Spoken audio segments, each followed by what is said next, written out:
আসসালামু আলাইকুম ভিউয়ার্স। আমি আজকে আপনাদেরকে দেখাবো ডিসি ফ্যানের রেগুলেটর সম্পর্কে। ডিসি ফ্যানের রেগুলেটর কিভাবে কাজ করে। আমার হাতে যে রেগুলেটরটি দেখতে পাচ্ছেন, এটি 2 ভোল্ট থেকে 35 ভোল্ট পর্যন্ত এটি কাজ করে থাকে। এটার ইনপুটে আমি যেহেতু 35 ভোল্ট পর্যন্ত ব্যবহার করা যায়, এখানে আমার মোটরটি 12 ভোল্টের মোটর, সেজন্য আমি 12 ভোল্ট ইনপুট দিয়েছি এবং আউটপুটে 12 ভোল্টের একটি ফ্যান সেটিং করেছি। দেখুন আমার এই ফ্যানটি চলতেছে। আমার এই পাশে আউটপুটে 12 ভোল্টের একটি কানেকশন দিয়ে দিলাম।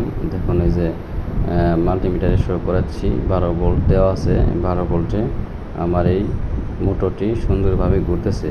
মোটরটি গরম হচ্ছে না, এটি স্পিড নিয়ন্ত্রণ থাকতেছে। এটিকে আমি রোটেশন করে কমে বাড়িয়ে চালাইতে পারবো। এটি খুব ভালো একটি এসএমপিএস দিয়ে আমি এটিকে এক্সপেরিমেন্ট করলাম। চাইলে আপনারা এরকম মোটর ইউজ করতে পারবেন, এরকম রেগুলেটর অ্যাডজাস্ট করে।